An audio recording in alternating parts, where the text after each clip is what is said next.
दोस्तों नमस्कार।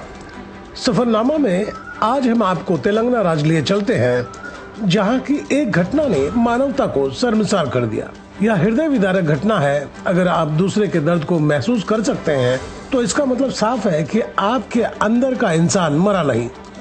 और मेरी इस खबर से आपका मन खिन्न हो जाएगा यह सोच के कि आदमी कहां से चला था, कहां पहुंच गया। प्रकृति ने इंसान को बहुत कुछ दिए हैं। इस प्रकृति ने इंसान के साथ साथ इस जमीन पर कई जीव जंतु उत्पन्न किए हैं, जो प्रकृति को अपने हिसाब से ठीक करते रहते हैं ताकि किसी तरह की कोई आपदा ना आन पड़े।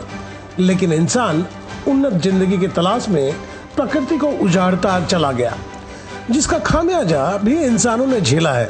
प्रकृति का जब जब विनाश किया जाता है तो प्रकृति का रौद्र रूप भी हमें देखने को मिला है, जिसमें लाखों करोड़ों नहीं अरबों रुपए का नुकसान होता है और कई बेशकीमती जानें चली जाती है।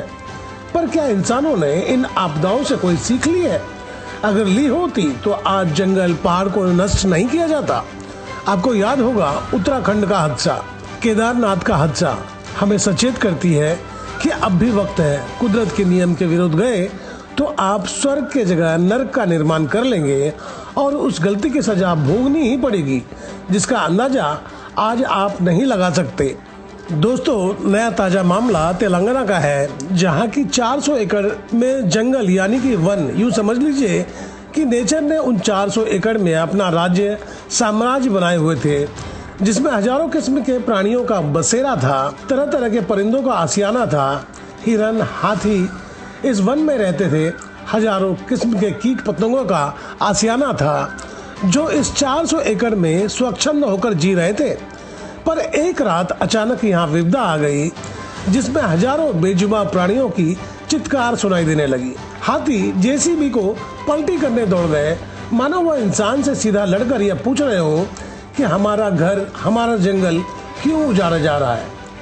हिरन दरबदर होकर घूमने लगे, हजारों पंछियां मर गई। इस हृदय विदारक घटना से इंसान का मन नहीं पसीजा और जंगल नष्ट करने में लगे रहे, क्योंकि यहाँ आईटी हब बनाया जाना था।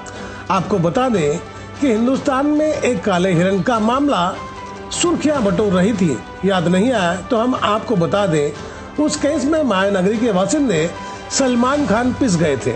आज मैं पूछता हूँ, आज जब हजारों बेजुबान जानवरों को मौत के मुंह में धकेल दिया गया, वह लोग कहाँ गए? अब क्यों नहीं विरोध हो रहा है? तेलंगाना राज्य के विकास के लिए 400 एकड़ में फैली जंगल को नष्ट करने का फैसला लिया गया और जब जंगल की कटाई शुरू हुई तब सबसे पहले हैदराबाद यूनिवर्सिटी और पर्यावरणविदों ने इसका विरोध शुरू कर दिए। प्रदर्शनकारियों का कहना था कि यह वन संरक्षण अधिनियम का उल्लंघन हो रहा है, पर राज्य सरकार का अपना तर्क था। उनका कहना था यह जमीन राज्य सरकार की है, न कि विश्वविद्यालय की। जंगल, जमीन और प्राणियों की मौत का मामला सुप्रीम कोर्ट तक पहुंच गया। तब तक जंगल का काफी विनाश हो चुका था। इंसान और जानवरों के बीच मानो घमासान युद्ध छिड़ गई थी।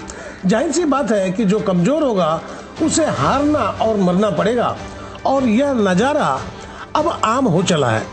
कहीं इंसान अपने स्वार्थ के लिए प्रकृति का विनाश कर रहे हैं, जिसमें बेजुबान जानवरों को बड़े ही निर्ममता के साथ मौत के घाट उतारा जा रहा है, तो कहीं इंसान ही इंसान का वजूद मिटाते दिख रहे हैं।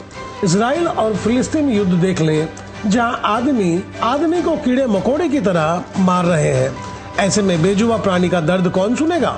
शुक्र है आज के तारीख में सोशल मीडिया है, जिसकी वजह से सच्ची और सही बातें विश्व में लोगों तक यह बातें पहुंच जाती है।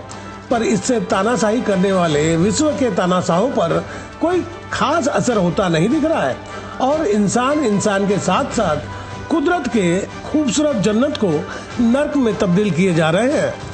तेलंगाना राज्य के जंगल की भूमि का मामला सुप्रीम कोर्ट तक पहुंच गया है और अंतिम फैसला आने तक जंगल का विनाश करने पर अभी रोक लगी है। पर राज्य सरकार आने वाले समय में क्या दलील देती है और सुप्रीम कोर्ट क्या आदेश देगा, यह देखने वाली बात होगी। फिलहाल यह मार्मिक दृश्य है, आप देख लें और आप तय करें कि हम कुदरत के नेमतों के साथ क्या कर रहे हैं, सही है या गलत, आप तय करें। तो दोस्तों, आपको मेरी खबर बेहतर लगी हो तो लाइक करें, सब्सक्राइब करें और बेल आइकन दबा दें। आप हमें कोई सुझाव देना चाहते हैं तो कमेंट बॉक्स पर लिख भेजें। तो गोपाल साह को दीजिए इजाजत, हम जल्द दूसरी खबर के साथ हाजिर होंगे।